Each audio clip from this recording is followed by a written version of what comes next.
तुम लोगों ने कल वीडियो देख लिया डिफ्रैक्शन का, कंप्लीट कर लिया पक्का? Resolving power of telescope, microscope, simple है वो तो, ऐसे फैक्ट्स है। तो आज जो हम टॉपिक डिस्कस करेंगे ना, बिफोर वी स्टार्ट दैट, हमने ऑलरेडी एक कंसेप्ट इलेक्ट्रोमैग्नेटिक वेव्स के चैप्टर में सीखा था, जहाँ पर हमने ये कंक्लूड किया था कि लाइट जो है वो एक इलेक्ट्रोमैग्नेटिक वेव है, correct? And an electromagnetic wave is made up of oscillating electric fields and magnetic fields. What is special about their orientation? The oscillations of electric field and the oscillations of magnetic field are at 90 degree to each other, right? तो ये white वाला जो दिख रहा है, this is oscillations of electric field, और ये जो yellow वाला दिख रहा है, these are the oscillations of magnetic field. Is that clear? And if you see this properly, pause कर. Okay, और अगर हम इस डायग्राम को प्रॉपरली देखते हैं तो पहली बात ये देखो, ये जो व्हाइट कलर का हमको वेव दिख रहा है, this is oscillations of electric field, और ये जो येलो कलर का तुमको कर्व दिख रहा है, this are representing the oscillations of magnetic field, ठीक है? And if you see properly, ये व्हाइट वाला जो ऑसिलेशंस है, it is confined in this plane, right? And ये जो येलो वाले ऑसिलेशंस है which are representing the oscillations of magnetic field, वो कौन से प्लेन में कन्फाइंड है? This is basically in this plane, है ना? And both this planes are an angle of what? 90 degree to each other. तो अभी अगर मैं सिर्फ इलेक्ट्रिक फील्ड के ऑसिलेशंस को देखूं, it is a pure transverse wave. यहाँ पे ट्रांसवर्स का मतलब क्या है? ट्रांसवर्स वर्ड का मतलब होता था परपेंडिकुलर. क्या मतलब होता था? परपेंडिकुलर. किसका perpendicular? Whenever we talk about a transverse wave, तो ट्रांसवर्स जो परपेंडिकुलर वर्ड हम यूज करते हैं, ये किसके परपेंडिकुलर को रेफर करते हैं? यस, एग्जैक्टली, पार्टिकल का डिस्प्लेसमेंट एंड वेव का प्रोपोगेशन. तो ये जो एरो दिख रहा है ना, ये वाला arrow, this is the direction of propagation. And if you see this white wala oscillations are perpendicular to the direction of propagation, right? तो electric field के curve को अगर देखोगे या electric field वाले wave को देखोगे, that's a pure transverse wave. और pure transverse wave का और एक speciality ये है कि सारे oscillations एक ही plane में होते हैं. मतलब ये वाला plane दिख रहा है ना तुमको, इसी plane में सारे electric field के oscillations, राइट? सिमिलरली ये जो मैग्नेटिक फील्ड का ऑसिलेशंस है, this is also confined in a single plane.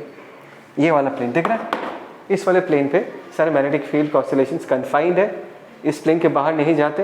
And if you see the direction of oscillation, that is perpendicular to the direction of propagation, right? So अगर हम conclude करना चाहे, पहली बात क्या है? Electromagnetic wave is made up of oscillations of electric field and magnetic field.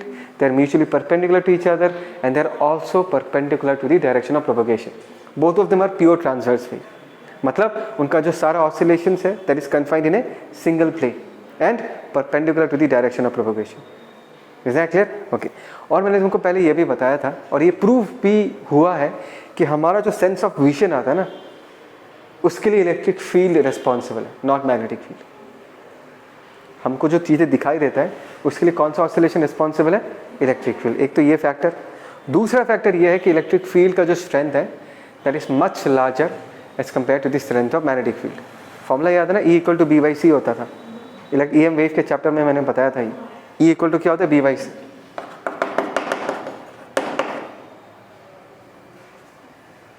Exactly, पक्का समझ में आया? तो आगे का जो डिस्कशन होगा, आगे के डिस्कशन में when we deal with light, when we deal with electromagnetic wave, हम मैग्नेटिक फील्ड के ऑसिलेशंस को इग्नोर करेंगे. सारा डिस्कशन किसको लेके करेंगे? इलेक्ट्रिक फील्ड को लेके करेंगे. क्यों? हमने डिफ्रैक्शन में भी यही किया था, YDSC में भी यही किया था ना. मैंने हमेशा क्या कहा कि स्क्रीन में जाके सारे इलेक्ट्रिक फील्ड्स क्या करेंगे? सुपरपोज होंगे, इंटरफेयर करेंगे. तो सारे डिस्कशंस में, in order to keep our discussion simple, in order to keep the discussion easy, हम सिर्फ कौन सा ऑसिलेशन को कंसिडर करेंगे? इलेक्ट्रिक फील्ड के oscillations. Is that clear? That means तुमको सिर्फ ये व्हाइट वाला कर्व दिख रहा होगा, येलो वाला कर्व आगे के डिस्कशन में नहीं दिखाई देगा. Is that clear? Okay, fine.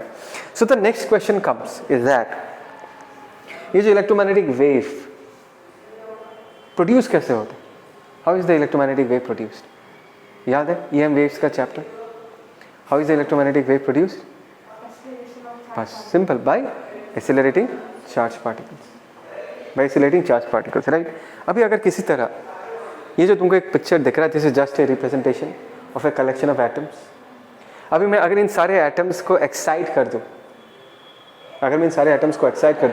They will start vibrating, correct? In fact ये लोग तो हमेशा ही वाइब्रेट करते हैं, बट अगर मैं बाहर से इनको एनर्जी दे दूँ ये और भी ज़्यादा इंटेंसली वाइब्रेट करेंगे। अगर ये एटम्स इंटेंसली वाइब्रेट करेगा तो एटम्स के अंदर जो चार्जेस ये लोग भी वाइब्रेट करेंगे। वाइब्रेशन का मतलब क्या है? The charge particles are what? Accelerated, and if the charge particles are accelerated they are going to produce electromagnetic waves. बात समझ में आया? Is that clear? ओके। लेकिन कैच क्या इस कहानी का? कहानी का कैच ये है कि इतने सारे एटम्स हैं, ये भी वाइब्रेट कर रहा है, ये भी एक ईएम वेव प्रोड्यूस करेगा, ये भी वाइब्रेट कर रहा है, ये भी एक ईएम वेव प्रोड्यूस करेगा, नेक्स्ट वाला भी वाइब्रेट कर रहा है, वो भी एक ईएम वेव प्रोड्यूस करेगा। हर एक एटम अपने वाइब्रेशन के कारण, अपने ऑसिलेशन के कारण एनर्जी इमिट करेगा in the form of EM wave. और हमने जस्ट नाउ क्या सीखा था? ईएम वेव, हमारे दिमाग में इलेक्ट्रिक फील्ड का पिक्चर आएगा, ऑसिलेशंस आएगा, लेकिन हर एक एटम का जो वाइब्रेशन का डायरेक्शन है वो कंप्लीटली रैंडम है। अगर ये एटम ऐसा वाइब्रेट कर रहा है तो ये एटम ऐसा कर रहा है, एरोस दिख रहा है ना तुमको, और ये एटम ऐसा कर रहा है, मतलब हर एक एटम का वाइब्रेट करने का प्लेन अलग अलग है। समझ में? एक ऐसा वाइब्रेट कर रहा है। तो ये वाला एटम जो वेव इमिट करेगा, जो इलेक्ट्रोमैग्नेटिक वेव इमिट करेगा, उसका ऑसिलेशंस कौन से प्लेन में होगा? उसका ऑसिलेशंस इस प्लेन में होगा। ट्राई टू इमेजिन, इस प्लेन में। समझ में आ रहा है नहीं आ रहा? मतलब electric field will be oscillating in this plane. इस एटम से जो ईएम वेव निकलेगा उसके जो इलेक्ट्रिक फील्ड ऑसिलेशंस होंगे that will be like this. मतलब ये एरो दिख रहा है ना, तो इस प्लेन में होगा ऑसिलेशन, इसका ऐसा होगा। देखो मैं प्रैक्टिकली ये बताना चाहता हूँ, यस अगर मैं किसी एक पर्टिकुलर ईएम वेव को देखूँ उसका सारा ऑसिलेशन एक ही प्लेन में रहता है, बट यहाँ पर बहुत सारे इलेक्ट्रोमैग्नेटिक वेव्स निकल रहे हैं और हर एक का प्लेन अलग अलग होगा। हाँ, इससे जो वेव निकला उसका ऑसिलेशन एक ही प्लेन में होगा, इससे जो वेव निकला उसका ऑसिलेशन भी एक ही प्लेन में होगा। लेकिन इन दोनों को अगर मैं कंपेयर करूं, इसका ऑसिलेशन का प्लेन और इसका ऑसिलेशन का प्लेन क्या होगा? अलग अलग होगा, राइट? इनफैक्ट अगर मैं इस पूरे सैंपल को कंसिडर करूं, इस सैंपल से तो बहुत सारे वेव्स निकल रहे होंगे, तो उन सारे वेव्स के ऐसे होल अगर मैं देखूं तो मुझे बहुत सारे ऑसिलेशंस मिलेंगे अलग अलग प्लेन में। तो वो फील आ रहा है मैं क्या कहना चाहता हूँ? मैंने यहाँ पर कहा था कि ईएम वेव का सारा ऑसिलेशंस एक ही प्लेन में कन्फाइंड है, लेकिन यहाँ पर एक ईएम वेव नहीं है, बहुत सारी ईएम वेव्स हैं। एक ईएम वेव का एक ही प्लेन में है, लेकिन सारे ईएम वेव्स को अगर मैं एक साथ देखूं तो मुझे सारे प्लेन में ऑसिलेशंस मिलेंगे। Is that clear? पक्का समझ में आया? तो उस ईएम वेव की बीम को, बीम मतलब क्या है? Collection of waves, collection of rays. ये तो एक इंडिविजुअल रे है या वेव बोल सकता हूँ, इसके कलेक्शन को हम क्या बोलेंगे? बीम बोलेंगे। तो यहाँ से जो बीम ऑफ रेज निकलेगा, इस बीम को अगर मैं सिंबॉलिकली रिप्रेजेंट करना चाहूँ तो मैं ऐसा कुछ रिप्रेजेंट करूँगा। This is the front view, हम आगे से देख रहे हैं। और ये मल्टीपल एरोस क्या रिप्रेजेंट करता है? That you will find electric field in this plane also, you will find oscillating electric field in this plane also, you will find oscillating electric field in this plane also। सीधा बोला जाए तो electric field oscillations will be found in all the planes, जितने सारे planes possible है, because ये सिर्फ एक ईएम वेव नहीं है, this is a beam. This is how we represent light. Sun से जो लाइट आता है या किसी भी कैंडल का सोर्स हो, हाँ, बल्ब हो, ट्यूबलाइट हो, जिससे लाइट निकलता है वो कुछ इस तरीके का निकलता है। उस लाइट को अगर तुम कलेक्ट करोगे तो तुमको ऑसिलेशंस सारे प्लेन में मिलेंगे, किसी एक प्लेन में नहीं मिलेंगे। समझ में आया? तो ऐसे अगर देखो, this is the front view. हाँ, तो ऐसे ऑसिलेशंस अगर सारे प्लेन में ऑसिलेशंस होते हैं तो इस बीम को हम अनपोलराइज्ड बीम ऑफ लाइट बोलते हैं। क्या बोलते हैं हम? Unpolarised beam of light.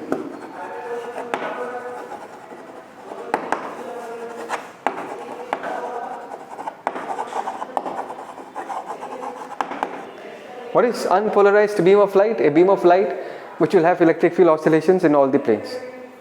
सारे planes में तुमको अगर oscillation मिलता है वो unpolarized, as simple as that. Is that clear? यहाँ तक समझ में आया? Pause करना। Okay, so let's continue the discussion. ये unpolarized beam है, front view है। अच्छा, जब हम discussion करेंगे ना तो हर बार ऐसा डायग्राम नहीं बनाते। फिर हम अपने डिस्कशन को सिंप्लीफाई करने के लिए सारे इलेक्ट्रिक फील्ड वेक्टर्स को रिजॉल्व कर देते। क्या कर देते हैं? रिजॉल्व करेंगे। एक बात को समझो, यहाँ पर सारे जो इलेक्ट्रिक फील्ड्स है दे आर रैंडमली अरेंज्ड, तो अगर मैं रिजॉल्व करूँगा एक कंपोनेंट x के अलॉन्ग आएगा, दूसरा कंपोनेंट y के अलॉन्ग आएगा, तो सारे इलेक्ट्रिकल फील्ड वेक्टर्स को अगर मैं रिजॉल्व करूँ तो उसका सिंप्लीफाइड रिप्रेजेंटेशन ये है। हम नॉर्मली इसी सिंबल से अनपोलराइज्ड बीम ऑफ लाइट को रिप्रेजेंट करते हैं। And as because the electric field is randomly arranged, इस तरफ के इलेक्ट्रिक फील्ड वेक्टर का मैग्नीट्यूड अगर ई नॉट है तो इस साइड का भी रिजल्टेंट इलेक्ट्रिक फील्ड का वेक्टर का मैग्नीट्यूड क्या होगा, ई नॉट ही होगा। समझ में आया? तो ऐसा मत सोचना कि सर इस डायरेक्शन में ज़्यादा कंपोनेंट का स्ट्रेंथ आएगा, इस डायरेक्शन में कम कंपोनेंट का स्ट्रेंथ आएगा, ऐसा नहीं करते। Because as the electric field is randomly arranged, so चाहे वो x एक्सिस हो चाहे वो y एक्सिस हो, दोनों में इक्वल शेयर ऑफ वेक्टर्स मिलेगा। समझ में आया? मैंने कहा कि इधर इलेक्ट्रिक फील्ड का रिजल्टेंट मैग्नीट्यूड अगर मैं ई नॉट मानता हूँ तो इस तरफ भी क्या होगा, ई नॉट होगा। रिजल्टेंट फील्ड का वैल्यू कितना है, root over of E naught square plus E naught square. Come on, अगर इसका रिजल्टेंट इलेक्ट्रिक फील्ड पूछूं कितना आएगा, रूट टू ई नॉट। और एक चीज़ बता के रखना चाहूँगा कि इंटेंसिटी जो होता है that is proportional to the square of the amplitude. तो ये तो मैकेनिकल वेव नहीं है, मैकेनिकल वेव होता तो मैं एम्पलीट्यूड के टर्म्स में बात करता, लेकिन मैंने तुमको हमेशा बताया है कि लाइट के केस में जब हम बात करते हैं, whether it is YDSE, whether it is diffraction, we deal with the amplitudes of the electric field, not the amplitude of the medium particles. Try to understand, electromagnetic wave के propagation के लिए medium नहीं चाहिए होता है। That is the reason हमारे पास दो categories है। एक कैटेगरी क्या, मैकेनिकल वेव, जिसको ट्रैवल करने के लिए क्या चाहिए, मीडियम चाहिए। दूसरा क्या हो गया, ईएम वेव, जिसको ट्रैवल करने के लिए कोई मीडियम नहीं चाहिए। तो यहाँ पर किसका एम्पलीट्यूड, यहाँ पर इलेक्ट्रिक फील्ड का एम्पलीट्यूड लेते हैं। तो intensity is proportional to this root two E naught the whole square, आगे जाके यूज होगा, इसलिए अभी बता के रख रहा हूँ। तो ये तो फ्रंट व्यू है। अगर तुम इसको साइड से देखोगे, यहाँ से देखोगे साइड व्यू, तो ये वाला एरो तुम्हारा तरफ पॉइंट कर रहा होगा। कम ऑन, ये वाला एरो तुम्हारा तरफ पॉइंट कर रहा होगा, ये वाला एरो परपेंडिकुलर। तो साइड व्यू देखोगे तो ऐसे दिखाई देगा। ये डॉट क्या है, this is another arrow which is pointing towards you. इसका डायरेक्शन किस तरफ है, this is perpendicular to this board. ये तुम्हारे तरफ ऑसिलेट कर रहा है ऐसे कर, और ये वाला किधर ऑसिलेट कर रहा है, ये वाला इधर ऑसिलेट कर रहा है। This is the side view. तो ऐसे भी हम रिप्रेजेंट कर सकते हैं। अगर ये फ्रंट व्यू है तो वो क्या हो जाएगा, that is the side view.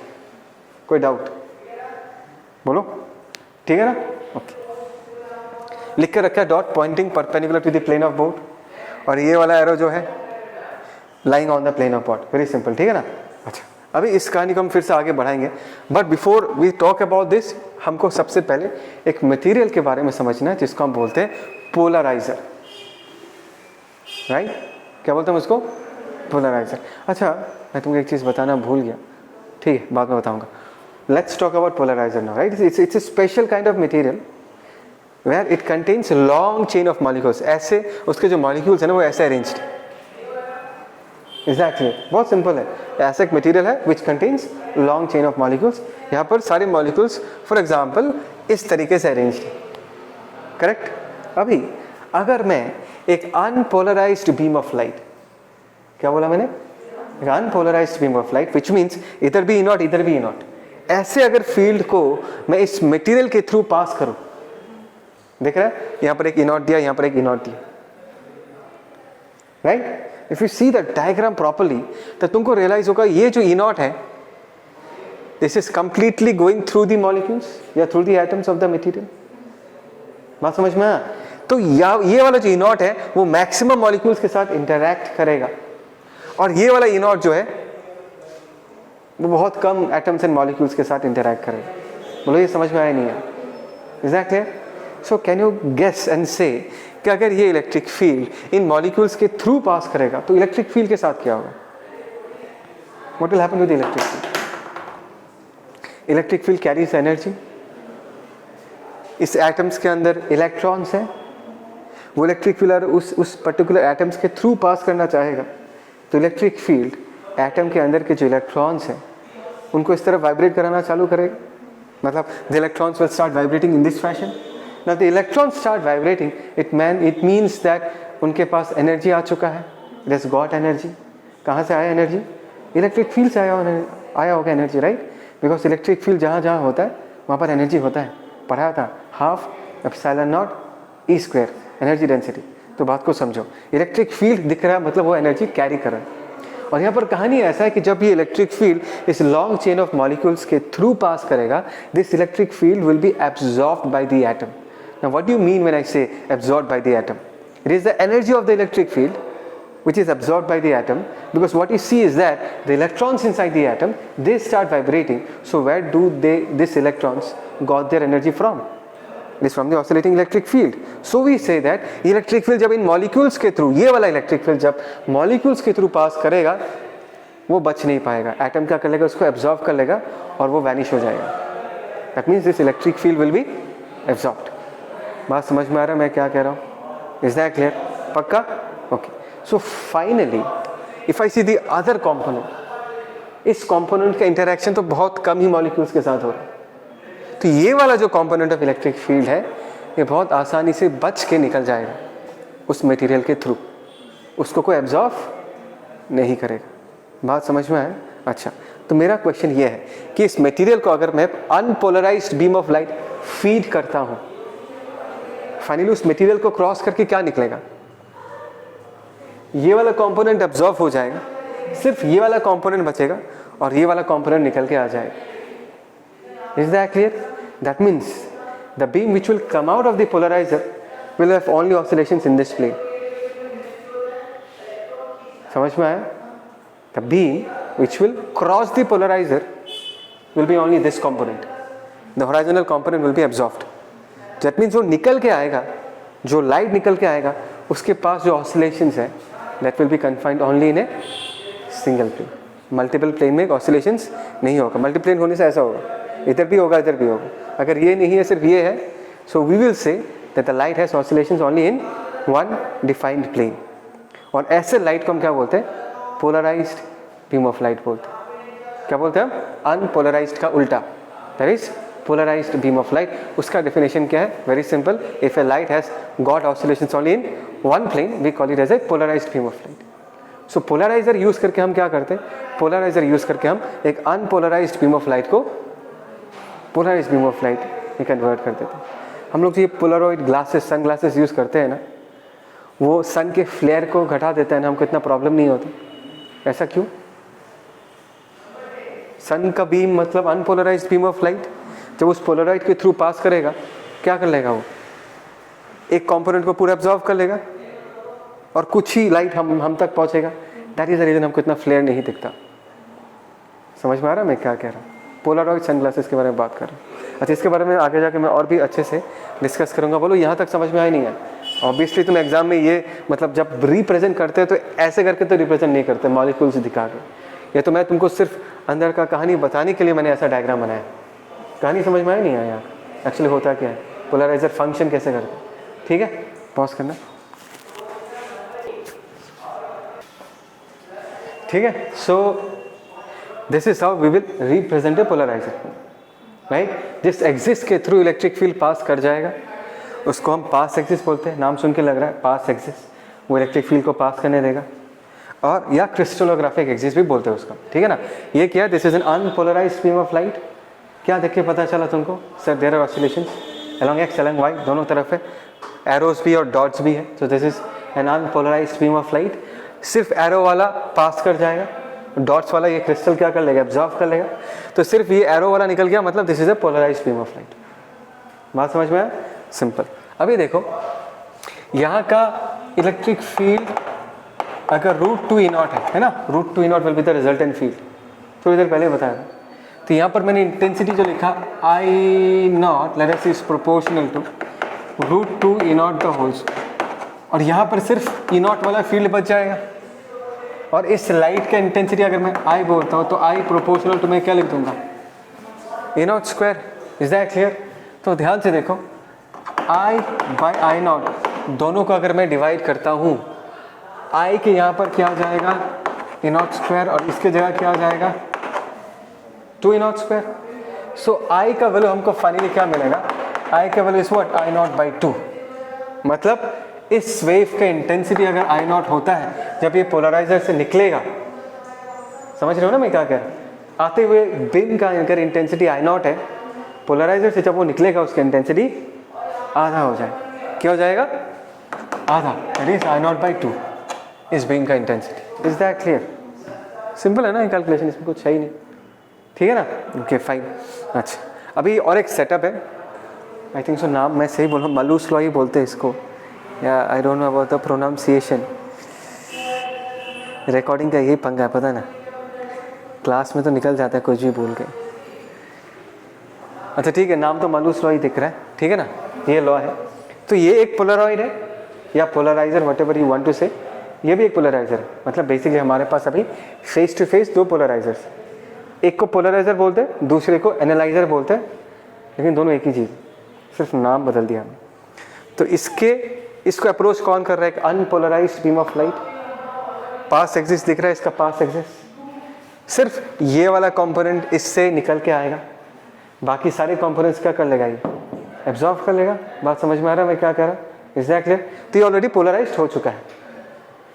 इसका इंटेंसिटी मैंने E0 मान के रखा, बिकॉज हॉरिजॉन्टल वाले का इंटेंसिटी कितना था? E0 था।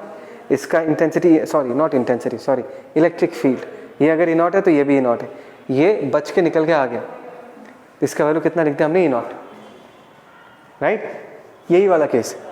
ओके, उसके बाद अगर मैं और एक पोलराइजर रख देता हूँ, और ध्यान से देखो कैच कहाँ पर है, इसके पास एक्सिस पे, पास एक्सिस दिख रहा है, ऐसे इंक्लाइंड मैनर में है इसका पास एक्सिस, वेरी सिंपल, कुछ कॉम्प्लिकेटेड नहीं। तो ये जो मैंने ये जो डॉटेड लाइन बनाया, this is just to show you people that this was the initial pass axis. Starting वाला पास एक्सिस ऐसा था, और ये जो सेकंड एनालाइजर का पास एक्सिस है वो इनिशियल पास एक्सिस से कितना एंगल बना रहा है? 5 एंगल बना रहा है। तो मैं ये पूछ रहा हूं कि यहां से जब फाइनली लाइट निकलेगा, what will be the magnitude of electric field? Simple by vector resolution हम बोल सकते हैं।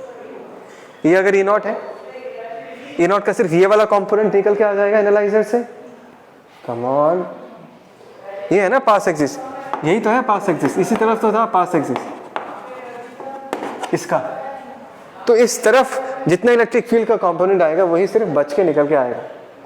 तो ये अगर E0 है, initial pass axis and the new pass axis, उनके बीच का एंगल अगर फाई है, तो E0 का कितना कंपोनेंट निकल के आएगा? E0 cos phi. मतलब यहाँ से जो फील्ड निकलेगा वो कुछ ऐसा होगा, और इसका वैल्यू कितना होगा? This is E0 cos phi. Is that clear? समझ में आया? पक्का? ओके, बस सिंपल, एकदम सिंपल। सो अभी मैंने इस जगह की इंटेंसिटी को I0 लिख के रखा, कंफ्यूज मत होना, ठीक है ना? एनालाइजर के पहले वाले लाइट की इंटेंसिटी को हम निकाल के रखा E0। एनालाइजर के बाद कैसा इंटेंसिटी होगा वो हम अभी एक्सप्रेशन लिखेंगे, ठीक है? इसको मिटा देता हूँ।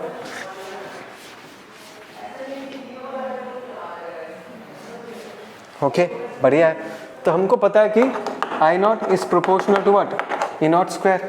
और यहाँ से जो लाइट निकला, इसके इंटेंसिटी अगर मैं I बोलता हूँ, तो यहाँ पर मैं I proportional to E0 cos phi the whole square लिख सकता हूँ। कोई डाउट? किसी को डाउट नहीं? Okay fine. So I divided by I0 हमको क्या मिलेगा? I के जगह हम लोग E0 square cos square phi लिख देंगे, और नीचे कितना आ जाएगा? E0 square.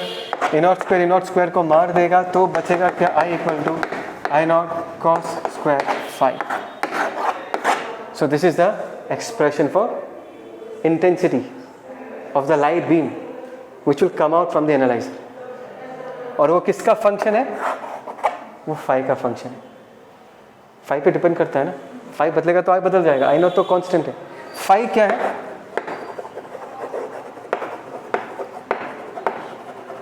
Angle between two pass axis. Two मतलब किसका?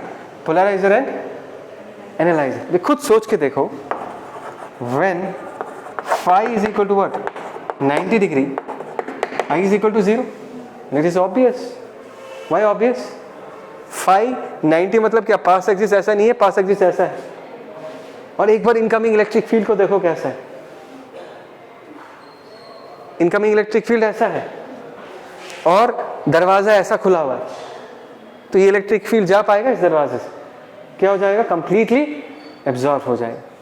तो इसको इसका इंटेंसिटी क्या हो गया? 0 हो गया। बात समझ में आया?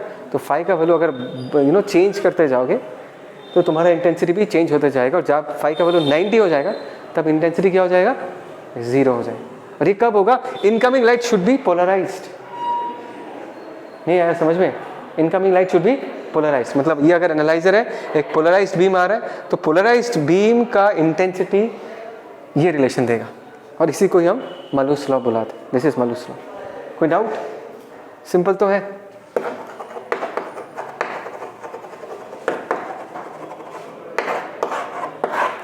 चलो पॉज।